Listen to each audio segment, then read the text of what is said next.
Hi everybody and welcome to Mastering the Motherhood Mindset with me, Grandmaster Mom Karen Brown. I'm wicked excited and very nervous because this is my first video for my YouTube channel and I really want you to enjoy it. Since this is the first video, I feel like I need to introduce myself a little bit or at least explain the title of my YouTube channel, Grandmaster Mom. The word Grandmaster is taken from the fact that I am a Grandmaster. I'm a Grandmaster in Taekwondo, and I've been teaching Taekwondo for over 45 years. I have my own school, so I'm an entrepreneur, and I've had that school for 25 years. I have 4 children that I practically raised in the martial arts school, and they're all black belts, and they teach Taekwondo with me pretty much every single day. So that's my background. Where I'm going from there is that I like to take the benefits and the philosophies that I found in martial arts to be so helpful to me, and I like to bring them to you moms as much as I can. I do it in my martial arts school, and now I want to do it in my YouTube channel. So I hope you enjoy what's coming, and if you do, make sure you subscribe to my channel. All right, now since you know a little bit about me, I think we should move forward and talk about what's going on this month. It's October and it's Halloween month, but it's not only Halloween month, it's also bully prevention or bully awareness month. So I really want to talk about bullying. I just came off of an event that we had at my school last weekend and it was great. You know, we did a program called Stand Up and I'd really like to share it with you. So the word stand up is going to give us 7 steps that kids can follow when they're dealing with a bully. Step number 1, the letter S. S stands for stand. Okay? Body language. How important is it? When we're giving off a confident body language, then we're less likely to be picked on by a bully. Now, you might think that kids don't understand body language, but let me tell you they do. At my event, I had kids from the age of 5 up until 13. And my leadership team went through every emotion you could think of and just showing that emotion with their body language. They picked it up like nothing. And even the 5-year-olds were like experts at honing in on the body language. So teaching your child the importance of giving off that confident body language. This can deter a bully too. They're not looking for someone who's confident, right? The kids all know they're looking for someone who looks weaker than them. So help your child develop that posture where they hold their shoulders back and their chin, level, and they're aware and alert, and they'll be less likely to be a target of a bully. All right, then next letter is T. Tell. Telling someone, right? You think, oh, they're going to tell everyone. No, sometimes kids don't tell because either they're afraid of being labeled a tattletale or, maybe the bully's threatening them with, if you tell, it's going to be so much worse for you. So a lot of the times the kids will hold this inside and not tell anyone, right? So how do we get them comfortable with telling and understanding the importance of it? Well, I did it by telling the kids a story last week. So I told them this story about this little boy who was in his backyard and he was trying to clear a space so that he could play with his trucks. And as he was doing that, he came across this rock and he was trying to move it, pushing, pulling, trying to pull it out, move it, push it. He couldn't get that thing to move. Now his father was outside too, and his father was watching him. He watched him struggle for a few minutes and then he walked over and he said, "Son, if you want to move that rock, you're going to have to try everything. You're going to have to use all your strength to move that rock." And his son looked at him and said, "Look, Dad." He was pushing it, pulling it, trying all his might to try to move it, and he still couldn't move it. He said, "See, I'm using all my strength, but I can't move it." So his father said, "Well, there's one thing you haven't tried." The little boy looked at him and he said, "You haven't asked me for help." Together, the dad bent down and the little boy, and they pushed the boulder right out of the way. Now, after telling this story, what I did was I asked all the kids, "What's the moral of the story?" They had some great answers. In the end, the answer's all the same. Sometimes we come across problems that we just can't handle on our own. We need to ask for help. It takes courage to ask for help. It takes strength to ask for help sometimes. But we all need to do it, not just you kids, right? This is what I told them. Sometimes I need to ask for help too. So there's no shame in asking for help. And there's no shame in telling someone that what's going on. Next letter, A. A is for avoid. Now I teach Taekwondo, so I teach middle block, high block, low block, all these great defensive moves, right? So I asked some of the kids, which block is the best for self-defense? And they started, well, some of them said low block, middle block, high block. They were all over the place. Then I said, wait a minute. The best form of self-defense is to avoid the situation altogether. And this applies to bullying as well, because that's the smartest thing to do, is to avoid the situation. So teaching your child to avoid the bully. If they know that the bully's going to be in a certain spot and they're always running into them there, avoid that area.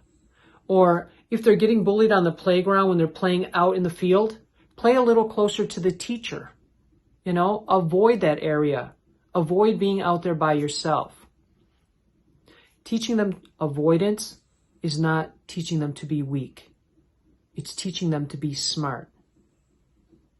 So, avoiding the situation. N. N is for no, or say no. Teach your child it's okay to say no when someone's asking you to do something that you really don't agree with. And they can say it politely to the bully at first, but if it continues and where the bully keeps insisting or starts calling names, then your child needs to develop their strong voice and say no. Strong, confident voice. And you can practice that. We practice it at my studio all the time, but you can practice that at home.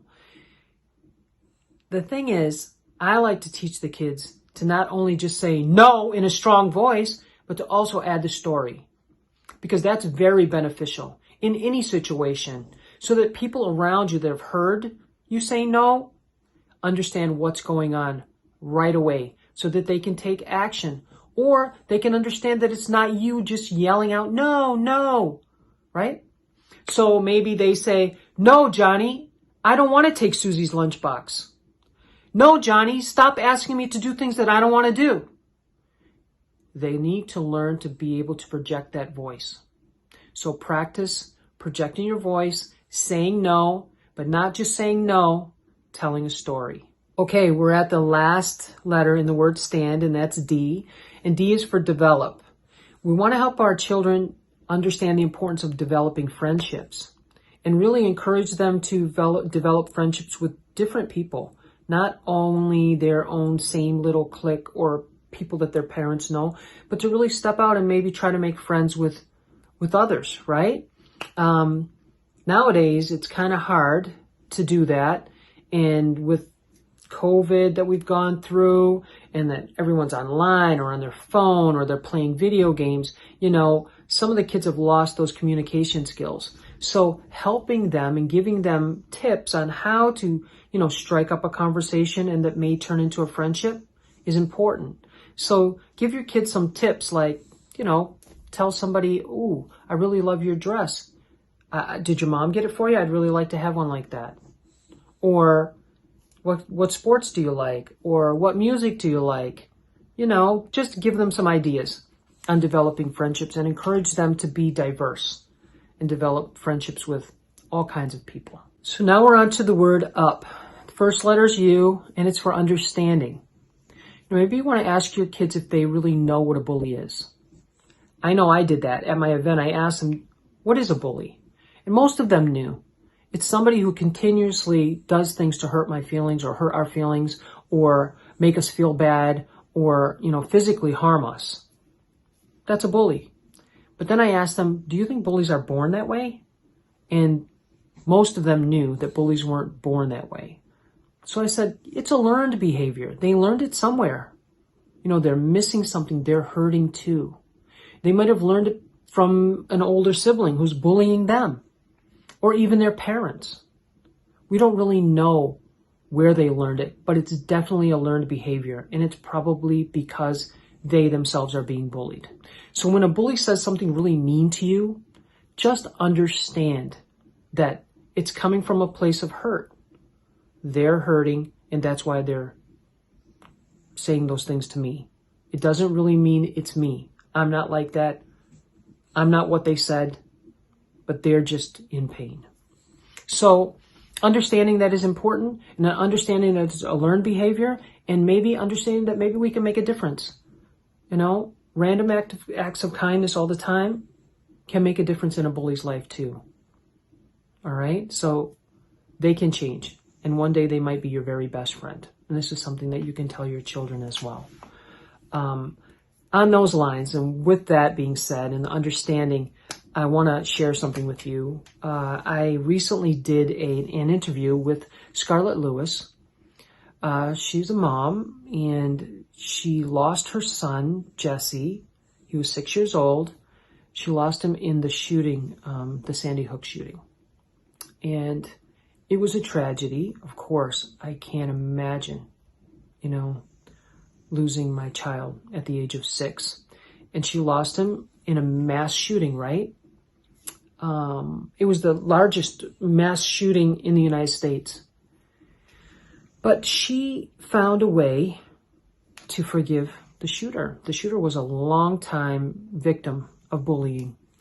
And she found a way to forgive him. And she really wanted to make a difference in the memory of her son, Jesse. And she wanted to make a difference by changing, preventing bullying, right? So how did she want to go about doing that? Well, she created a movement, and it was called Choose Love. And it's all about gratitude, kindness, and just being a good person, being good to each other. And she made this movement. She also made a program, and it's out there in schools all over the United States and actually around the world that have adopted this program. And it's for parents like us too, so that we can understand and try to help our children make a difference. Together, we can all make a difference, but we have to do it together.